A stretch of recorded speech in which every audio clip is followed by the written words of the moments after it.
नमस्कार, सवाल पब्लिक का स्पेशल एडिशन देख रहे हैं आप, आपके साथ मैं हूं श्वेता भट्टाचार्य। प्रधानमंत्री नरेंद्र मोदी आज इंडोनेशिया पहुंच गए। वो अगले 40 घंटे वहीं रुकेंगे। इस दौरान पीएम मोदी जिस डील को डन करने वाले हैं उसकी बीजिंग तक चर्चा हो रही है। दरअसल इंडोनेशिया भारत से ब्रह्मोस मिसाइल की 2 यूनिट खरीदना चाहता है। बहुत मुमकिन है ये रक्षा समझौता कल तक फाइनल भी हो जाएगा। इसके अलावा चीन को जवाब देने के लिए समंदर में भी रणनीति बनाई जा रही है और उसे नई दिशा देने के लिए मोदी इंडोनेशिया के बाद ऑस्ट्रेलिया भी जाने वाले हैं। एक रिपोर्ट दिखाते हैं, देखिए जरा।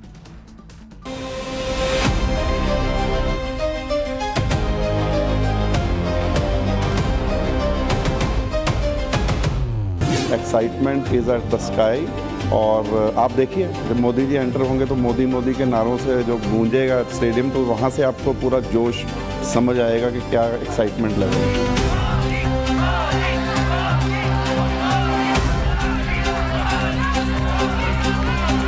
इंडियन कम्युनिटी में, मगर इंडोनेशियन कम्युनिटी में भी जो मैंने उत्साह देखा है मोदी जी के आने पे, वो बिल्कुल पहली बार मैंने देखा है। ये दुनिया की सबसे ज्यादा मुस्लिम आबादी वाले मुल्क में प्रधानमंत्री नरेंद्र मोदी का भव्य स्वागत है। मोदी से हाथ मिलाने के लिए लोग जिस कदर उत्साहित रहे, उतना ही मोदी से द्विपक्षीय वार्ता में कई संबंधों को नया मुकाम देने के लिए बेसब्र हैं।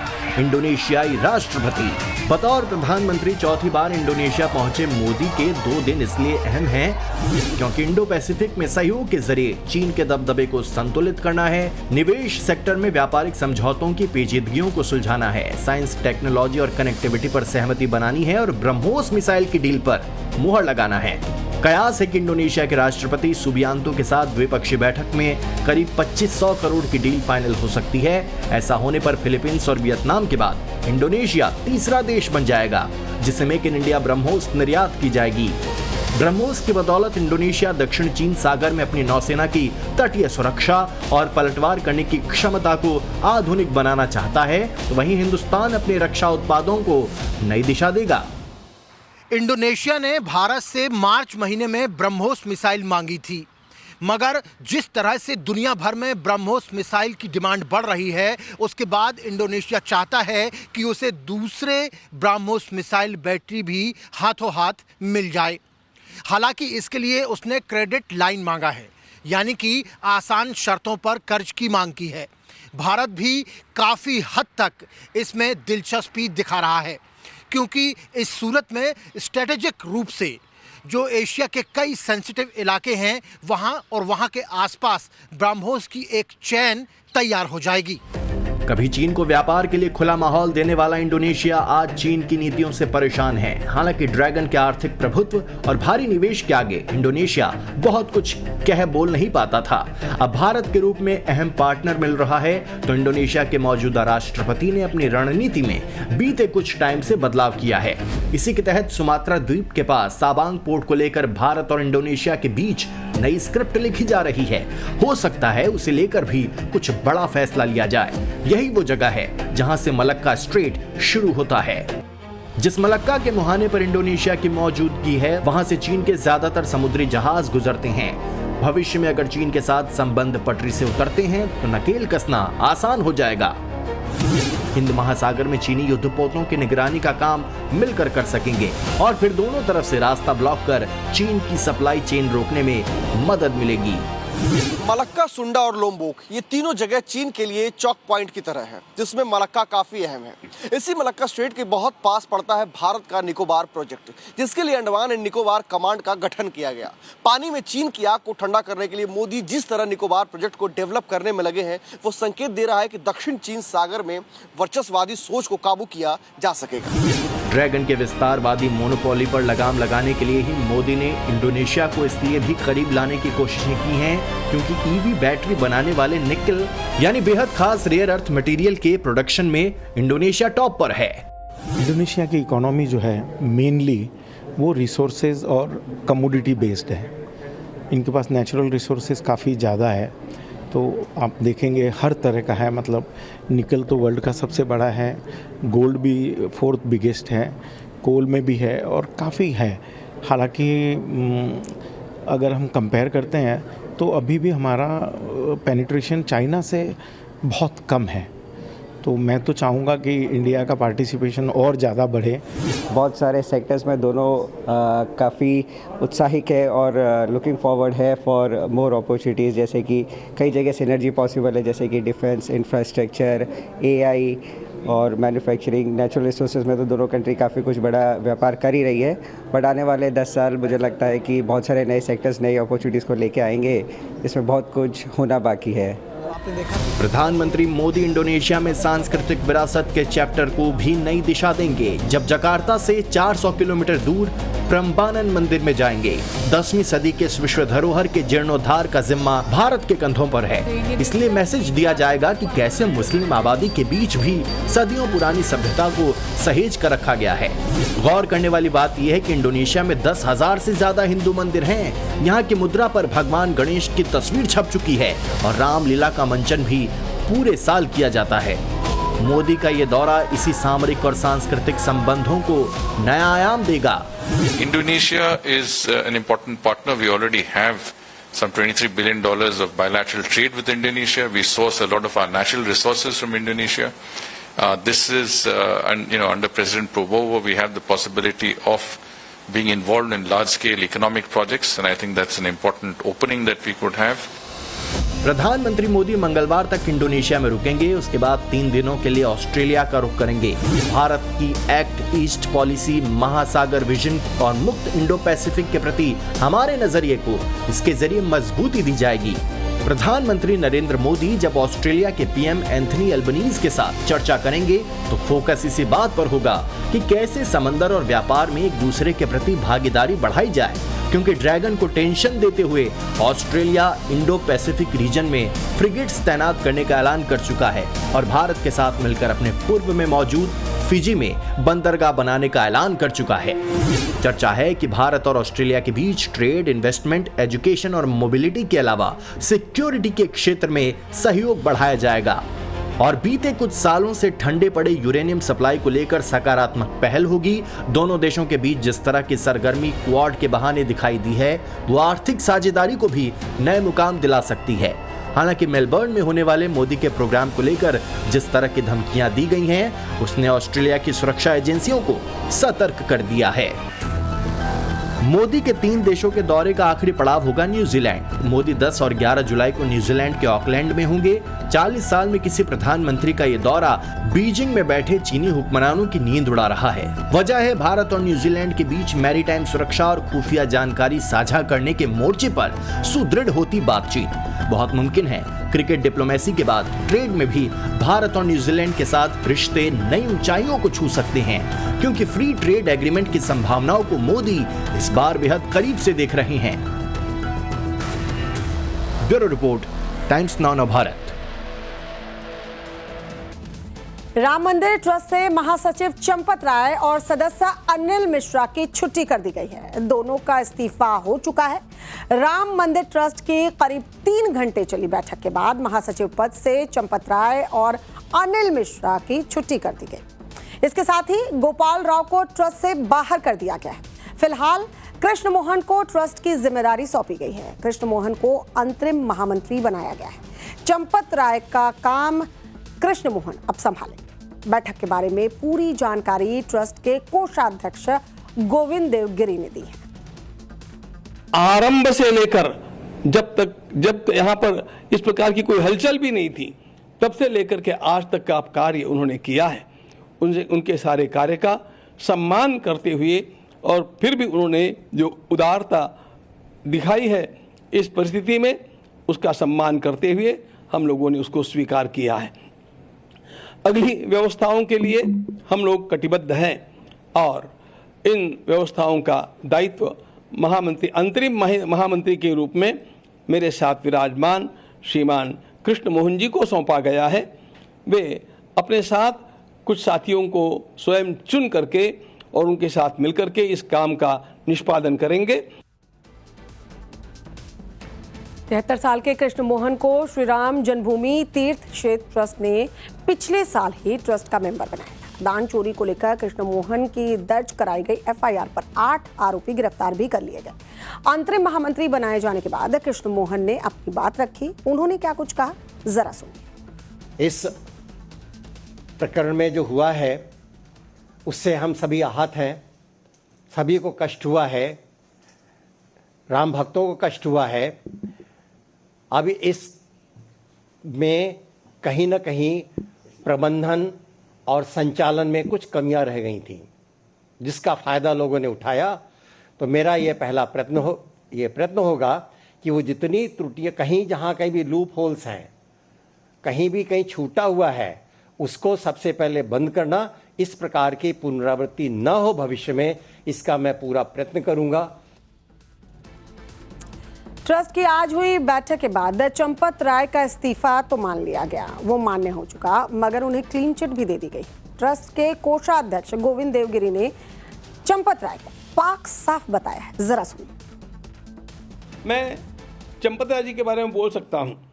माननीय चंपत राय जी को मैं 32 वर्षों से जानता हूं और उनकी भूल यही है कि उन्होंने अपने समीप के लोगों पर अति विश्वास किया।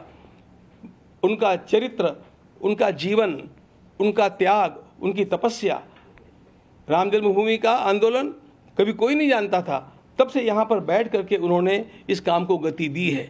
इसलिए उनके त्यागपूर्ण जीवन का हम लोग कभी भी अनादर नहीं करते हैं। राम मंदिर चढ़ावा चोरी में अब ट्रस्ट ने एक्शन तेज कर दिया है। दूसरी तरफ सोशल मीडिया में चढ़ावा चोरी को लेकर सच्चाई कम और अफवाहों का बाजार ज्यादा गर्म है। दावा किया जा रहा है कि सोने की रामचरितमानस से लेकर कागभूषुंडी तक चढ़ावा चोर अपने साथ चुरा कर ले गए। लेकिन आज ट्रस्ट ने ऐसे अफवाहों पर विराम लगाते हुए सारी चीजें सामने रख दी। अब सवाल है, चोरी तो हुई, ये सच है, लेकिन क्या स्क्रिप्टेड हंगामा उससे बड़ा सच है? देखिए जरा। राम मंदिर चढ़ावा चोरी केस में आरोपियों पर एक्शन जारी है। ट्रस्ट के जो अधिकारी सवालों के घेरे में हैं, उन पर भी कड़ा एक्शन शुरू हो चुका है। सवाल करोड़ों राम भक्तों की आस्था का है। चढ़ावा चोरी में गड़बड़ तो हुई, इससे कोई इनकार नहीं कर रहा है। भविष्य में ऐसा फिर कभी ना हो, इसके लिए पूरी जांच हो रही है। आरोपियों पर शिकंजा कसा जा रहा है। लेकिन सोशल मीडिया से लेकर सियासी गलियारों में जिस तरह के दावे किए जा रहे हैं, उनमें कितनी सच्चाई है और कितनी अफवाह है। सबसे नया मामला 5 करोड़ की रामचरितमानस का है। दावा किया गया है कि सोने की रामचरितमानस राम मंदिर से गायब हो गई है। इस दावे को ट्रस्ट ने खारिज किया और कहा कि पवित्र ग्रंथ पूरी तरह सुरक्षित है। इससे पहले 200 चांदी की ईंटों के गायब होने का जो दावा किया जा रहा था, वो गलत साबित पाया गया। चांदी के कागभूषुंडी का अता पता नहीं होने का आरोप लगाया गया, लेकिन बाद में वो सामने आया कि वो कार सेवकपुरम में है। रामलला के गले का हार और चांदी की चरण पादुकाएं चोरी होने का दावा किया गया, लेकिन ये दावा भी गलत साबित हुआ। दरअसल पूर्व केंद्रीय गृह सचिव एस लक्ष्मी नारायण ने 5 करोड़ के सोने के रामचरितमानस को मंदिर को दान किया था। एस लक्ष्मी नारायण ने दावा किया कि शुरुआती 4-5 महीने तक उनकी दान की गई मानस को वहीं रखा गया था जहां उसे रखने की बात हुई थी, लेकिन बाद में उसे वहां से हटा दिया गया। वो पीड़ा अब चालू हुई कि जब मैं प्रेस में मैंने पढ़ना शुरू किया कि डोनेशन गायब हैं और डोनेशन इधर उधर हो गई, और वो जो है वहाँ के ज्वेलरी वगैरह कर्नाटका चले गए मेल्ट होके। तो फिर डर तो बैठता है कि ऐसे तो नहीं कि इसमें से वो मैक्रोन की गोल्ड निकालने के चक्कर में मेल्ट होने तो नहीं चले गई हो। फिर मैंने जून 24 के करीब आदरणीय मुख्यमंत्री जी को और चीफ सेक्रेटरी और SIT की तीनों IAS अफसर 2 हैं और शायद IPS के सबको लेटर लिखा। एक ही लेटर लिखा कि भाई हम कुछ नहीं चाहते हैं, वो उसकी ऑडिट होके पता लग जाए ये है कहाँ है, और अगर हो सकेगा तो वहीं रखवा दीजिए, बड़ी हमारे ऊपर बड़ी कृपा होगी। क्या जवाब आया? मुख्यमंत्री कार्यालय से तो एक ही दिन में जवाब आ गया, आपके पत्र प्राप्त हुआ, इसमें आवश्यक कार्रवाई हम करेंगे। और उसके बाद और किसी ने भी जवाब नहीं दिया। एस लक्ष्मी नारायण के इस बयान के बाद सोशल मीडिया पर भूचाल आ गया। सियासी पार्टियों ने पूरा माहौल बनाया कि चढ़ावा चोरों ने 5 करोड़ की रामचरितमानस ही चोरी कर ली। लेकिन अब ट्रस्ट की ओर से बयान जारी कर अफवाह को विराम लगा दिया गया है। राम मंदिर ट्रस्ट की ओर से कहा गया है कि सोने की रामचरितमानस पूरी तरह सुरक्षित है। इसके गायब होने की खबरें महज अफवाह है। सुरक्षा और मंदिर की व्यवस्थाओं को ध्यान में रखते हुए इसे ट्रस्ट के सुरक्षित लॉकर या स्ट्रांग रूम में शिफ्ट किया गया है। इस भेंट का पूरा विवरण और रिकॉर्ड मंदिर के आधिकारिक रजिस्टर में पूरी पारदर्शिता के साथ दर्ज है। इसकी सुरक्षा को लेकर किसी भी तरह का संदेह बेबुनियाद है। इससे पहले आरोप यह भी लगाया गया कि 200 चांदी की ईंटें राम मंदिर से गायब हैं, चांदी की चरण पादुका गायब है, भगवान राम का गले का हार गायब है। लेकिन इन आरोपों पर ट्रस्ट ने प्रेस रिलीज जारी की थी। 27 जून को ट्रस्ट के कोषाध्यक्ष ने प्रेस रिलीज जारी करते हुए कहा कि चांदी की ईंटें और आभूषण पूरी तरह से सुरक्षित हैं। इससे पहले अनीता भारद्वाज नाम की महिला का आरोप था कि उन्होंने चांदी की काक भुशुंडी राम मंदिर में भेंट की थी, लेकिन वो काक भुशुंडी कहां है, इसे लेकर जवाब नहीं मिला। सोशल मीडिया पर दावा किया गया कि चढ़ावा चोरों ने काक भुशुंडी को ही चुरा लिया, लेकिन बाद में ये दावा भी हवाई निकला और काक भुशुंडी केशवपुरम में रखी मिली। सिर्फ सोने और चांदी के आभूषण को लेकर ऐसे दावे नहीं किए जा रहे हैं। चढ़ावा चोरी को लेकर भी सियासी पार्टियों की ओर से अलग अलग दावे किए जा रहे हैं। कोई 20,000 करोड़ की चोरी का आरोप लगा रहा है तो कोई 200 करोड़ की चोरी का आरोप लगा रहा है। कम से कम 20,000 करोड़ रुपए का घपला है। 20,000 करोड़ रुपए का सोना चांदी जेवर, लोगों ने 50-50 किलो सोना दिया, करोड़ों रुपया दिया, हीरे के हार दिए करोड़ों रुपए, पता ही नहीं किसी को। लेकिन सबूत न कोई सामने रख रहा है और न ही एसआईटी को दे रहा है। वीएचपी भी मांग कर रही है कि ऐसा दावा करने वालों से पुलिस पूछताछ करे। और ये प्रियंका गांधी वाड्रा जी, रामगोपाल यादव जी, अरविंद केजरीवाल, ये सब बहुत सीनियर लोग हैं, राजनीति में बहुत महत्वपूर्ण पदों पे हैं और रहे हैं। तो मैंने सोचा कि ये हल्की बात तो नहीं करेंगे, निराधार तो नहीं करेंगे, तो अगर पुलिस इनकी मदद मांगे, इनसे ये बयान ले कि साहब 20,000 करोड़ की रकम आपको कैसे मालूम पड़ी, किन लोगों ने बताई, आपने क्या तहकीकात की, आपके पास इसके संबंध में कुछ डॉक्यूमेंट्स हैं क्या, और ये लोग उनको बता देवें तो इन्वेस्टिगेशन में बहुत सहूलियत हो जाएगी। वहीं इस मामले में गिरफ्तार 8 आरोपियों पर एक्शन तेज हो गया है। आरोपियों के पास से अब तक करीब 80 लाख रुपए की बरामदगी हुई है। आरोपियों के चैट से 200 करोड़ की चोरी की बात भी सामने आई है। खबरों के मुताबिक यूपी सरकार और एसआईटी ने आरोपियों से पाई वसूलने का एक रिकवरी प्लान और कानूनी कार्रवाई की तैयारी कर ली है। चढ़ावा चोरी के आरोपियों के खिलाफ सख्त कार्रवाई और पूरी रकम की रिकवरी करने के लिए नकद बरामदगी और संपत्तियों की जब्ती करने की रूपरेखा बनाई है। नकद बरामदगी के अलावा आरोपियों की संपत्तियों के जरिए उसी की भरपाई होगी। अनावश्यक रूप से अयोध्या धाम को बदनाम करने का कुत्सित प्रयास न करें। अगर कोई अपराधी है और कोई भी होगा, बचेगा नहीं, यह सुनिश्चित है। जांच चल रही है। साफ है चढ़ावा चोरी करने वालों के खिलाफ कड़ा एक्शन होगा। जिसने चोरी की उसे दंड मिलेगा और मिलना भी चाहिए। लेकिन जांच के बीच में जिस तरह की अफवाह फैलाई जा रही है, क्या ये सनातनियों को गुमराह करने की कोशिश तो नहीं हो रही है? Bureau report, times now Navbharat. क्या बिहार में बांकीपुर विधानसभा का उपचुनाव ब्रांड मोदी वर्सेस प्रशांत किशोर होने वाला है? क्या बीजेपी के गढ़ में अपनी दावेदारी ठोककर प्रशांत किशोर ने बड़ा दाव खेला है? लेकिन क्या प्रशांत किशोर बीजेपी के गढ़ में सेंध लगा पाएंगे? बीजेपी के गढ़ में प्रशांत किशोर कितनी बड़ी चुनौती है? बीजेपी ने अभी अपने पत्ते नहीं खोले, लेकिन आरजेडी ने अपना उम्मीदवार मैदान में उतार दिया है। सवाल है कि बांकीपुर की जनता के मन में क्या चल रहा है। स्पेशल रिपोर्ट दिखाते हैं, देखिए जरा।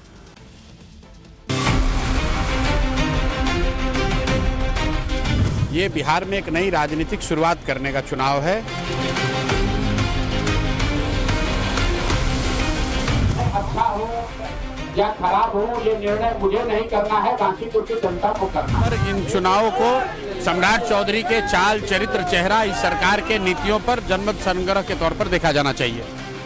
तो क्या बांकीपुर विधानसभा का उपचुनाव ब्रांड मोदी और प्रशांत किशोर होने जा रहा है? अभी तक चुनावी रणनीति बनाकर बड़े बड़े दिग्गजों को चुनाव जिताने वाले प्रशांत किशोर पहली बार खुद चुनावी मैदान में हैं। बांकीपुर सीट पर होने वाले विधानसभा उपचुनाव में जनसुराज पार्टी ने प्रशांत किशोर को अपना उम्मीदवार बनाया है। प्रशांत किशोर 11 जुलाई को इस सीट के लिए नामांकन करने वाले हैं। बांकीपुर के किसी विधायक के चुनने का चुनाव नहीं है, ये सरकार के बनाने और बिगाड़ने का चुनाव नहीं है, ये बिहार में एक नई राजनीतिक शुरुआत करने का चुनाव है। इसलिए बिहार की सबसे प्रबुद्ध और सब समृद्ध जो जनता है, जो मतदाताओं का समूह है, ये उनके कंधों पर भार है कि बिहार में एक नई राजनीतिक व्यवस्था की वो शुरुआत करें, एक सही व्यक्ति का चुनाव करें। बांकीपुर में भले विधानसभा उपचुनाव हो, लेकिन ये चुनाव ब्रांड मोदी और प्रशांत किशोर दोनों की साख का सवाल है, क्योंकि बिहार में भरत तिवारी एनकाउंटर के बाद ये पहला चुनाव है। बिहार में सम्राट चौधरी के सीएम बनने के बाद ये पहला चुनाव है। बिहार में नीतीश कुमार के सीएम पद छोड़ने के बाद पहला चुनाव है। हालांकि बांकीपुर की ये सीट बीजेपी अध्यक्ष नितिन नवीन के पास थी। राज्यसभा जाने के बाद 30 मार्च को उन्होंने इस सीट से बतौर विधायक इस्तीफा दे दिया था। नितिन नवीन बीजेपी के राष्ट्रीय अध्यक्ष हैं, तो ये सीट वैसे भी वीआईपी हो चली है।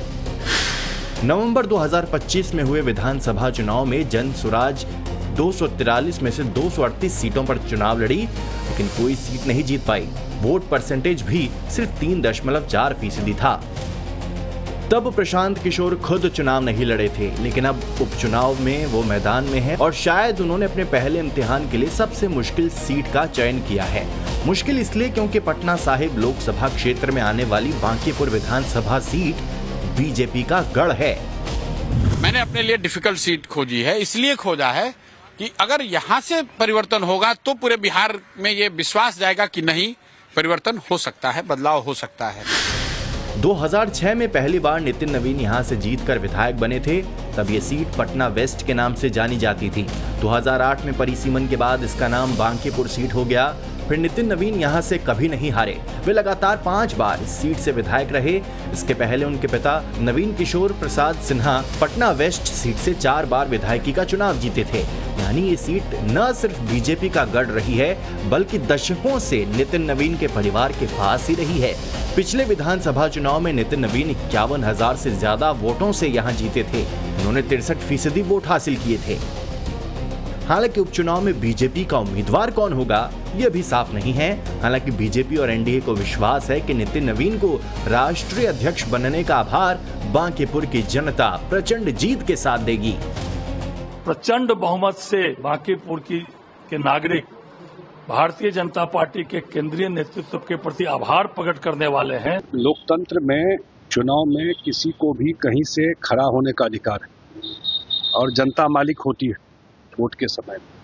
जहाँ तक बांकीपुर के चुनाव का बात है, ये पूरे बिहार के लिए इतनी बड़ी प्रतिष्ठा की बात है कि बिहार के ही आदमी जो नेता है उनको राष्ट्रीय अध्यक्ष बनाया गया भारतीय जनता पार्टी।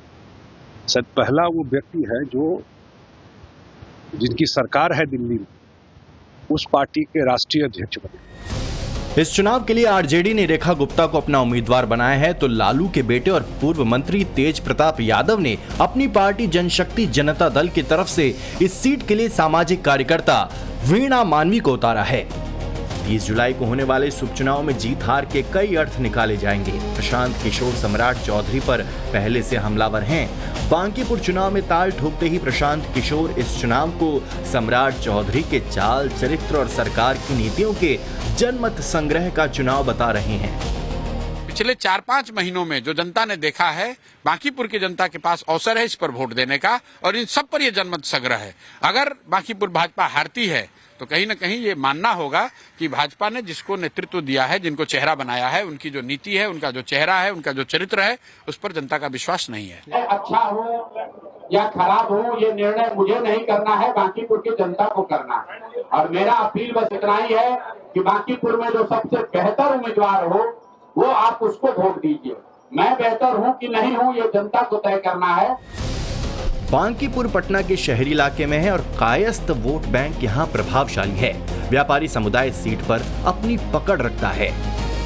बांकीपुर की जनता क्या सोचती है, उनके मन में क्या चल रहा है, प्रशांत किशोर की दावेदारी को लेकर वो क्या सोचते हैं। हमारे साथ कई लोग यहाँ पर मौजूद है। यहाँ पर इस कॉन्स्टिट्यूएंसी में यहाँ काफी विकास हुआ है। पहला ले लीजिए, आप लोग खड़े हैं अभी मंदिर नाला का देख ही रहे हैं कितना अच्छा विकास हुआ है। ये यहाँ से कनेक्ट करता है आपको। हम लोग बीजेपी के साथ हैं और ये सीट तो अभी भाजपा के राष्ट्रीय अध्यक्ष नितिन नवीन जी का था, उन्हीं का पिताजी का सींचा हुआ है। देखिए आज जो हम लोग खड़ा हैं, ये राष्ट्रीय अध्यक्ष जी विधानसभा का उन्हीं का है, और हम लोग का बहुत सीना चौड़ा होता है कि आज हम लोग का राष्ट्रीय अध्यक्ष जी है नितिन नवीन जी। उनका नाम है प्रशांत किशोर। प्रशांत झूठ मूठ के वो अपने आप परेशान है और कुछ लोग को 10% भी वोट नहीं दीजिएगा? नहीं, हम लोग वोट नहीं देंगे। कि बहती गंगा में सभी को हाथ धोना है, तो प्रशांत किशोर जी उसी टाइप के आदमी हैं।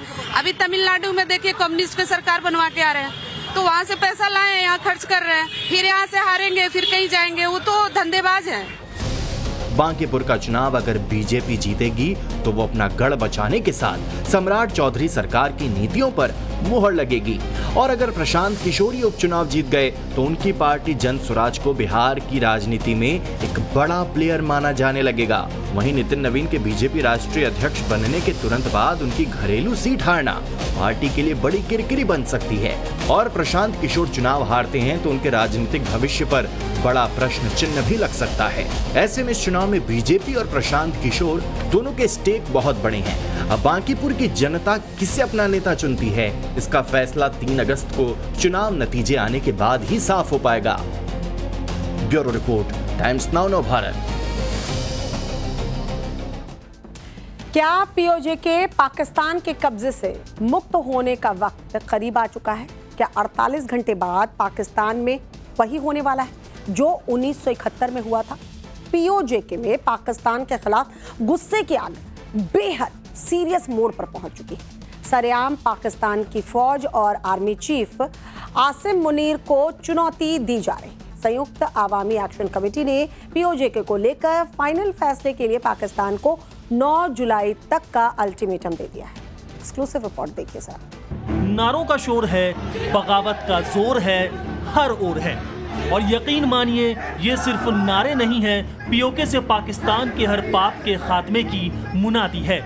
अगले 48 घंटे में पाकिस्तान का इतिहास और भूगोल कैसे बदल सकता है, इस पर बात करेंगे, लेकिन पहले इन तस्वीरों को देखिए। मुजफ्फराबाद से रावलकोट तक एक जैसा मंजर है। कब्जे वाले कश्मीर की जनता पाकिस्तान के जनरलों के तमगे नोच लेने के लिए तैयार है। पाकिस्तान से आजादी, पाकिस्तान के नाकारा हुक्मरानों और जुल्म करने वाले फर्जी जनरलों से आजादी, पाकिस्तान के वजूद से आजादी। 1 महीना हो चुका है, लेकिन पीओके में पाकिस्तान के खिलाफ आंदोलन की आग बुझने का नाम नहीं ले रही है। मुजफ्फराबाद से कोटली और रावलकोट तक एक जैसे हालात हैं। पाकिस्तान के कब्जे वाले कश्मीर की पब्लिक इस दफा आर पार के मूड में है। हालात ये हैं कि पीओके के बच्चे से लेकर बुजुर्ग तक सड़क पर उतर चुके हैं। पीओके का ऐसा कोई इलाका नहीं जहां पाकिस्तान से आजादी के नारे बुलंद ना हो रहे हों। खास तौर से रावलकोट में लाखों लोग जमा हैं, लगातार धरना दिया जा रहा है। मुनीर के कायर वही कर रहे हैं जो 7 दशक से करते आए हैं। बेगुनाह और निहत्थे लोगों पर गोलियां बरसा रहे हैं। मुनीर के कायरों की करतूत की ये तस्वीरें रावलकोट की हैं, जहां निहत्थे आंदोलनकारियों पर पाकिस्तानी फौज ने AK-47 से फायरिंग की। फायरिंग में एक शख्स की मौत हो गई, जबकि कई लोग जख्मी हैं। 7.5 दशक से कब्जे वाला कश्मीर इसी तरह जिन्ना के मुल्क के जालिमों की करतूतों से सिसकता रहा है। मुजफ्फराबाद से रावलकोट और कोटली तक शायद जर्रा जर्रा पाकिस्तान के पाप की गवाही देता है, लेकिन इस बार पीओके ने अंतिम फैसला कर दिया है। पाकिस्तान को पीओके से अपने पाप की गठरी समेटने का अल्टीमेटम दे दिया है। आजादी के आंदोलन से पाकिस्तान इस कदर बौखला चुका है कि महीने भर से पीओके में राशन और जरूरी चीजों की सप्लाई बंद कर दी है। पीओके जाने वाले रास्तों पर पाकिस्तान के आर्मी चीफ आसिम मुनीर ने अपने वर्दी वाले दहशतगर्दों को तैनात किया हुआ है। यही वजह है कि पीओके में आंदोलन की अगुवाई कर रही ज्वाइंट एक्शन कमेटी ने भारत से सीधी मदद की अपील की है। कमेटी के नेता सरदार अमन ने भारत से गुहार लगाई है कि वो पाकिस्तान के कब्जे वाले कश्मीर के लोगों को मानवीय आधार पर राशन और दवाइयां उपलब्ध कराए। पीओके में पाकिस्तान के खिलाफ प्रदर्शन पहले भी होते रहे हैं, लेकिन पहले महंगाई और बिजली जैसी बुनियादी चीजों के लिए लोग सड़क पर उतरे थे, लेकिन इस बार मुद्दा अलग है। पाकिस्तान के डरपोक जनरलों की साजिशों से पीओके के लोग उकता चुके हैं, और ये पहली बार है जब पीओके से एलओसी के इस ओर के लोगों से मदद की अपील की गई है। सवाल यह है कि क्या पीओके में पाकिस्तान का वैध कब्जा खत्म होने का वक्त आ गया है? क्या कब्जे वाला कश्मीर पाकिस्तान के हाथ से निकल चुका है? और सवाल ये भी कि क्या 48 घंटे पर पीओके के लिए पाकिस्तान से मुक्ति का दिन आने वाला है? ये सवाल इसलिए क्योंकि कब्जे वाले कश्मीर में आंदोलन की अगुवाई कर रही ज्वाइंट एक्शन कमेटी ने इस्लामाबाद को 48 घंटे का अल्टीमेटम दिया है। साफ कर दिया है कि मांगे नहीं मानी तो 9 जुलाई को जबरदस्त और फाइनल फैसला कर लिया जाएगा, जिसके बाद से ही पाकिस्तानियों का हलक सूख चुका है। पूरी दुनिया के साथ ही पाकिस्तान भी पीओके में भड़के हिंसा के लिए आसिम मुनीर को ही जिम्मेदार मान रहा है। दावा तो यहाँ तक किया जा रहा है कि आसिम मुनीर ने मुजफ्फराबाद से लेकर रावलकोट तक अपने कायरों को निहत्थे लोगों पर गोलियां दागने की खुली छूट दी हुई है। जिस तरह पाकिस्तानी फौज की करतूतों से बांग्लादेश अलग हुआ था, उसी तरह पीओके की पाकिस्तान से मुक्ति का रास्ता साफ हो चुका है। मुनीर के कायरों के जुल्म से पीओके के लोगों को पाकिस्तानी फौज की शक्ल तक देखना गवारा नहीं है। जिन्ना के मुल्क की सच्चाई यही है, पाकिस्तान ने पीओके में या तो आतंकियों की नर्सरी तैयार की और पीओके के पहाड़ों और नदियों के सहारे अपनी तिजोरी भरी, लेकिन अब पीओके में पाकिस्तान के जालिम हुक्मरानों और रावलपिंडी के वर्दी वाले दहशतगर्दों के लिए नो एंट्री का बोर्ड लग चुका है।